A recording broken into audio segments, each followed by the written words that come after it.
Hello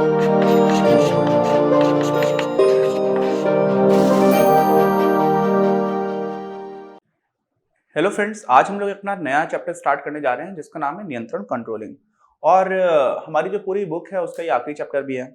हम लोगों ने देखा था कि जो हमारी मैनेजमेंट प्रोसेस होती है उसको हम लोगों ने 5 फंक्शंस में डिवाइड किया हुआ था, जो 5 के 5 प्राइमरी फंक्शंस थे। क्या क्या हुआ करते थे?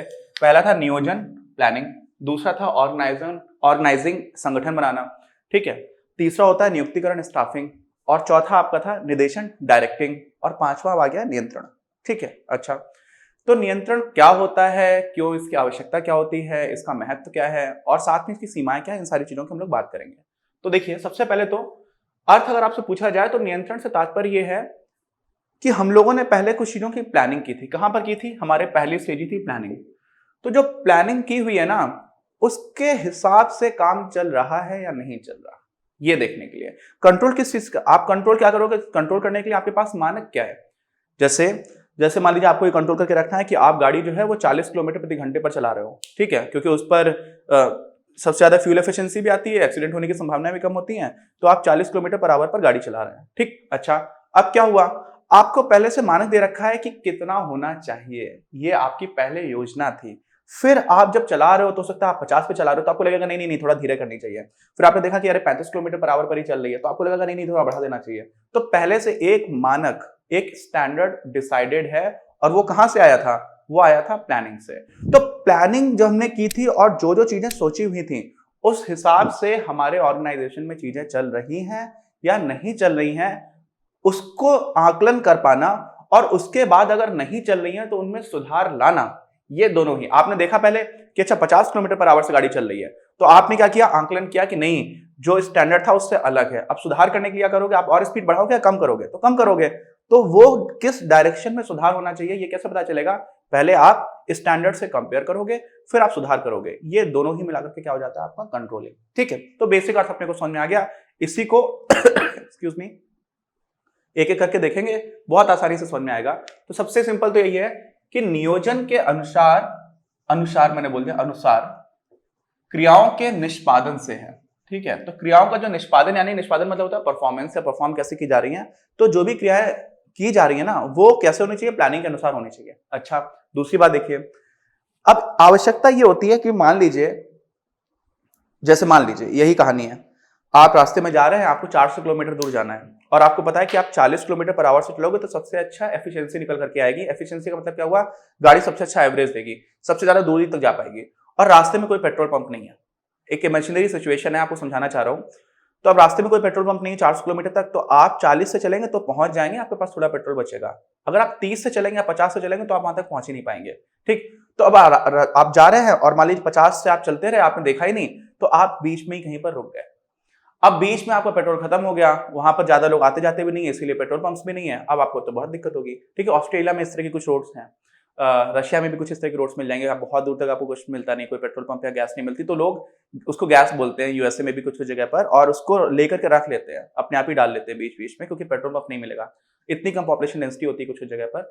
तो ऐसी स्थिति में क्या होता है? आपने कितना बड़ा नुकसान कर लिया, आप अपने डेस्टिनेशन तक पहुंच नहीं पाए, फिर आपको किसी का वेट करना पड़ेगा, हो सकता है कि वो आए और सिक्योरिटी का भी इश्यू हो जाए। तो ऐसी ही चीज ऑर्गेनाइजेशन भी हो सकती है। आपने जो भी मानक निर्धारित किए हुए हैं, और अगर आप देख ही नहीं रहे हो कि चीजें किस हिसाब से चल रही हैं और बहुत दिनों तक गलत तरह से चलती रहे, तो बहुत बड़ा नुकसान हो सकता है। तो उतना बड़ा नुकसान ना हो, उस हानि से बचा जा सके, इस वजह से हम लोग क्या करते हैं? कंट्रोलिंग को बहुत इंपॉर्टेंट माना जाता है। तो आवश्यकता यही है कि कोई भी भयंकर नुकसान होने से पहले ही जो प्रबंधक है वो कुछ सकारात्मक कार्य करे। सकारात्मक का मतलब क्या हुआ? जो आपके स्टैंडर्ड्स थे उस दिशा में ले जाने का काम करे, तो उसको क्या बोल देंगे? वही कंट्रोलिंग का हिस्सा है, जिससे कि हानि से बचा जा सके। ठीक। अच्छा, अब समझ लीजिए, इस हिसाब से हम नियंत्रण को क्या बोला जा सकता है? प्रबंधन जो था, प्रबंधन में हम लोगों ने 5 कार्य फंक्शंस देखे थे, तो उनमें से हमारा एक नियंत्रण भी आता है। तो बोला सकता है कि प्रबंधन प्रक्रिया में जो नियंत्रण है वो उसका सुरक्षा कवच है, चीजें खराब होने से पहले ही बचा ले रहा है। ठीक है। तो वो चीजें खराब ना हो पाए, उतनी ज्यादा हानि ना हो पाए, इसीलिए इसको हम सुरक्षा कवच भी बोल देते हैं। किसको? नियंत्रण को। अच्छा, अब समझिए,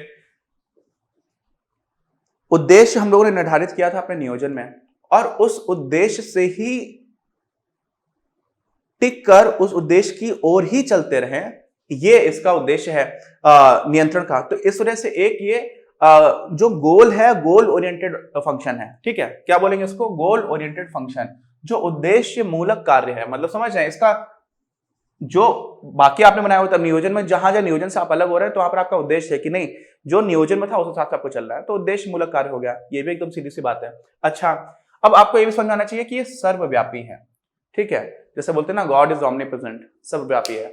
सर्वव्यापी का यहां पर मतलब क्या हुआ, किसी भी तरह का ऑर्गेनाइजेशन हो, मिलिट्री हो, हॉस्पिटल हो, हर जगह पर आपको कंट्रोल करना पड़ेगा, ठीक।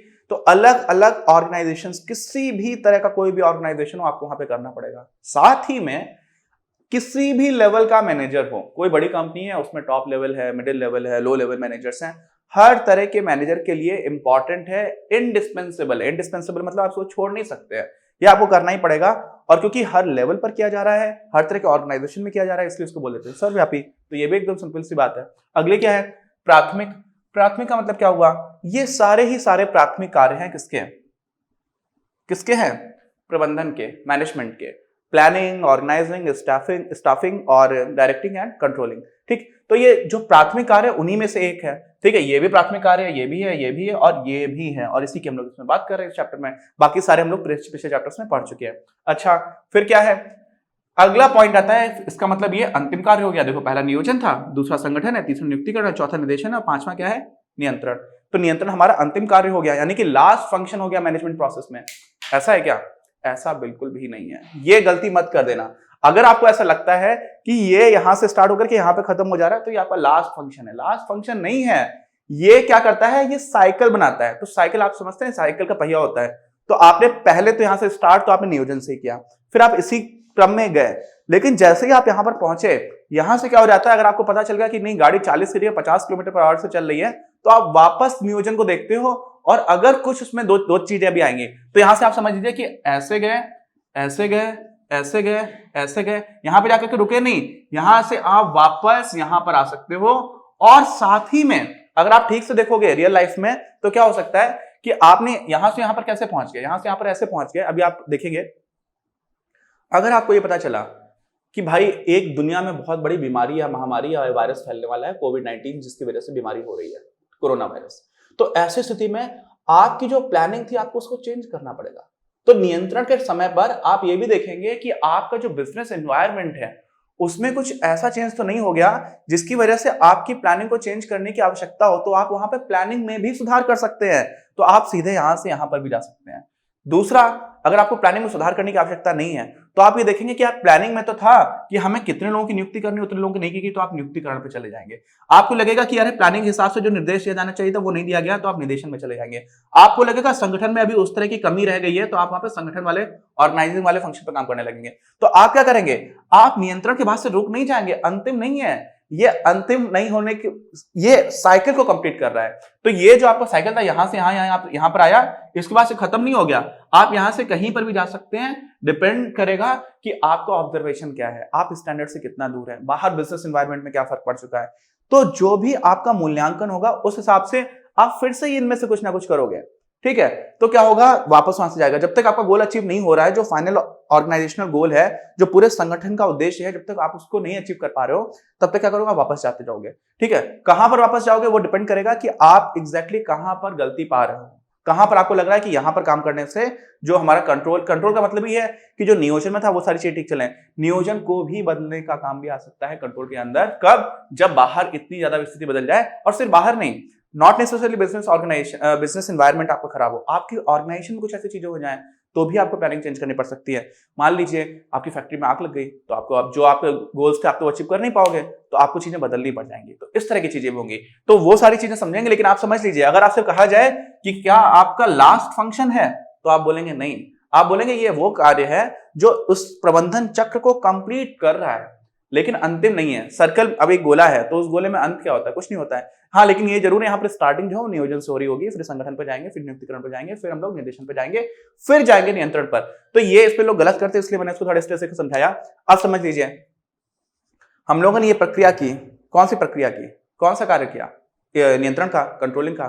परिणाम क्या निकला, परिणाम आपने ये निकला कि जो आपकी परफॉर्मेंस है उसका स्टैंडर्ड से कितना ज्यादा डेविएशन है। क्या क्या मैंने बोला, निष्पादन मतलब परफॉर्मेंस, मानक मतलब स्टैंडर्ड्स, विचलन मतलब डेविएशन। तो आपके जो स्टैंडर्ड्स आपने बना रखे हैं, जो आपने मानक बना रखे हैं, उनसे कितना ज्यादा विचलन हो चुका है या उनसे विचलन है भी या नहीं है। तो पहले तो आप देखेंगे कि विचलन है, अच्छा आपको दिख गया, यानी कि आपने जो सोचा था, जो प्लान किया था, वहां से आप दूर चल रहे हो। अब कितना विचलन है समझ रहे हैं कि 40 किलोमीटर पर आवर से चलना था, आप चल रहे हो 70 किलोमीटर पर आवर से, तो बहुत ज्यादा विचलन हो गया। तो आपको काफी ज्यादा स्पीड कम करने की जरूरत है। ठीक है, स्पीड वाला एग्जांपल दे रहा हूं गाड़ी का, तो उसको बस ये मत समझिएगा कि हमें जल्दी पहुंचना है, वहां पर उद्देश्य यही था कि हमें 40 किलोमीटर पर आवर से चलना है, तो वो आपने नियोजन में निर्धारित कर रखा है। अब उससे विचलन है कि नहीं, अगर 40 किलोमीटर पर आवर से चलना है, 40 पे आप चल रहे हो, तो इसका मतलब कोई विचलन नहीं है। अगर ऊपर या नीचे चल रहे हो तो विचलन है। वो कितना है, तो जितना ज्यादा विचलन होगा उतना ही आपको करेक्टिव मेजर्स लेने पड़ेंगे। करेक्टिव मेजर्स मतलब उतना ज्यादा आपको ठीक करना पड़ेगा। तो अगर है तो कितना, और जितना भी है उसको आप क्या करोगे, सुधार करोगे। तो ये सुधार को भी आप दो तरह से समझिएगा, यहां पर भी लोग गलत करते हैं। ठीक है, बहुत आसान है यार, इस समय देखो ये सारी चीजें पढ़ने में कोई बिल्कुल कठिनाई है नहीं, आप बस समझते जाओ। कई लोग रटते हैं बेचारे बैठ करके और फिर भूल भी जाते हैं कि अच्छा ऐसा होगा। एकदम प्रैक्टिकल है, जो मैनेजमेंट है उसका प्रैक्टिकल एप्लीकेशन है। मैनेजमेंट करना क्या होता है कि आप किसी भी चीज का प्रबंधन कर रहे हो, तो वो एक प्रैक्टिकल अंडरस्टैंडिंग से आप चलते चलोगे, आपको सारी चीजें समझ में आती जाएंगी। तो यहाँ पर सुधार करोगे। अब 100 सुधार हो गया कि आपको 70 किलोमीटर से चलना 40 से था, तो आपने स्पीड कम कर दी, ये सुधार हो गया। लेकिन आप सिर्फ इतना ही सुधार नहीं करते हो, आप ये भी सुधार कर सकते हो कि अगली बार की जो हमारी योजना बनेगी, आगे जब आप प्लान करोगे उसी ट्रिप को या किसी और तरह के काम को, तो उसमें अगर आपको दिख रहा है कि यहां पर इस वाली प्लानिंग में ये दिक्कतें आ जा रही हैं, तो आप क्या करोगे, उन सारी चीजों को कंसीडर करते हुए आगे की प्लानिंग अच्छी करोगे। क्या करोगे, आप सुधार करोगे। तो एक तो आपको जो वर्तमान कार्य था कि अभी का अभी हम देख लेते हैं, जो हमने सोचा हुआ उस हिसाब से नहीं चल रहा है, तो वैसा चलाने की शुरुआत करते हैं। साथ में हमारी नेक्स्ट टाइम की प्लानिंग यानी कि नियोजन भी बेहतर हो, ये भी रिस्पॉन्सिबिलिटी बनती है। तो दो चीजें आ रही होती हैं। ठीक है, एक तो अभी के लिए, दूसरा भविष्य के लिए। तो भविष्य का जो नियोजन होगा वो भी सुधर पाएगा कब, जब आप अच्छे से कंट्रोल करेंगे। ठीक, ये बात समझ में आ गई। अच्छा, ये सारी चीजें देखने के बाद से अब हम लोग बात करेंगे महत्व की। बहुत कुछ यहीं से क्लियर हो जाता है। यहाँ पर जो हम लोगों ने बात की उसी में आपको बहुत सारी चीजें समझ में आ जाएंगी, लेकिन उनको एक एक करके देख लेंगे तो आपको और वैसी तरह समझ में आएगा कि इसका मतलब हो क्या रहा है। इस वीडियो के प्रायोजक हैं आप, और अगर आप ऐसे ही और वीडियोस बनाने में हमारी मदद करना चाहते हैं तो पैट्रियन पर जाकर या फिर स्क्रीन पर दिए गए QR कोड को स्कैन कर अपना योगदान जरूर दें।